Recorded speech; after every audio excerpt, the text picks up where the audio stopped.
अपने सामने थे। आप फरिश्ता का इतिहास पढ़िए, जितने अपशब्द उसके कोश में थे, सबका प्रयोग उसने मोहम्मद गोरी के खिलाफ कर दिया कि ऐसा मतलब धोखेबाज, जैसा उसने पृथ्वीराज जैसे धर्मनिष्ठ राजा के साथ किया कि रात में 12 बजे उसने संधि की, संधि पर हस्ताक्षर किया और दोनों के बीच में तय हुआ कि मैं एक तेज घुड़सवार यहां से भेज रहा हूं गजनी अपने बड़े भाई के पास। मैं आपने जो कुछ कहा है, मैं अपने भाई से निवेदन करूंगा कि आप जैसे सूरमा, आप जैसे दिलेर, ऐसे राजा के साथ हमारी मित्रता होनी चाहिए। तो जब तक वहां से आदेश आ नहीं जाता है, हमारी दोनों सेनाएं एक दोस्त की तरह आमने सामने रहेंगी।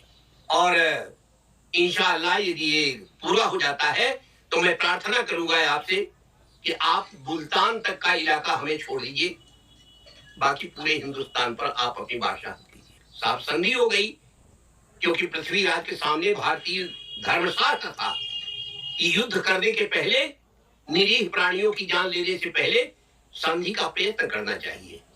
ये हमारी स्मृतियां कहती हैं, हमारा अर्थशास्त्र कहता है चाणक्य का।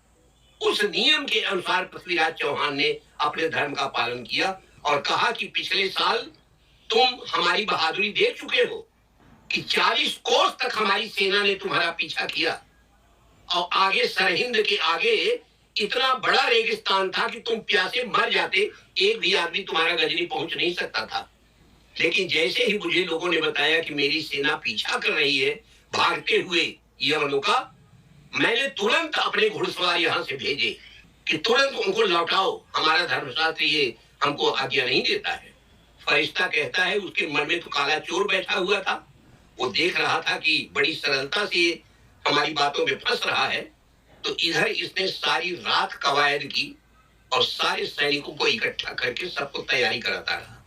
और लिखता है फरिश्ता कि ठीक 4 बजे रात जब इक्के दुक्के राजपूत सिपाही नेचर्स काल के लिए बाहर निकल रहे थे, कुछ लोग बैठ करके कुछ अपना भजन गा रहे थे, ये कर रहे थे, ये एकदम वज्रपात की तरह 3 तरफ से टूट पड़ा उनके ऊपर। और फरिश्ता लिखता है कि पृथ्वीराज की लगभग 2/3 सेना सोते ही सोते गाजर मूली की तरह काट दी गई। युद्ध केवल युद्ध भूमि तक सीमित नहीं रहे, निर्दोष जनता भी मारी जाने लगी। युद्ध अब शासकों के बीच युद्ध नहीं रहे, काफिर हिंदू जनता के प्रति जिहाद हो गया। आईसिस की परंपरा भारत में बहुत पुरानी है। कन्यावध और बाल विवाह इसी का परिणाम है। आक्रांताओं ने हिंदुओं के नियम पालन का लाभ उठाया।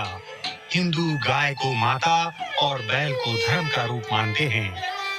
बाबर ने जो है उसको पता लग गया था कि ये लोग गाय देखते ही हाथ जोड़ के प्रणाम करते हैं, हथियार नहीं चलाएंगे, तो उसने 2-2 गायों को खड़ा करके 2 गाय के बीच में अपनी तोप खड़ी कर दी। राणा सागा के सैनिकों ने देखा सुना कि सामने गौ माता खड़ी है, उन्होंने धनुष पर से बाण उतार लिए और इस बीच में उसने जो है सारी तोपें दाग करके 12 उनकी सेना को नष्ट भ्रष्ट कर दिया।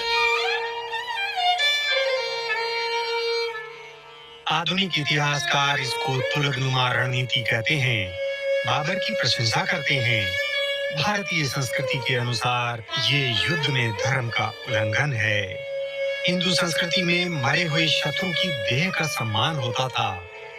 हिंदू सैनिकों को मारने के बाद बाबर ने मुंडियों की मीनारें बनाई।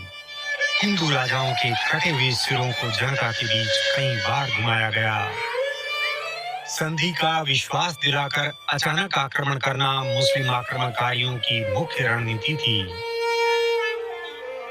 औरंगजेब ने तो कुरान की प्रति पर लिखकर गुरु गोविंद सिंह जी को विश्वास दिलाया और फिर विश्वासघात किया। हिंदू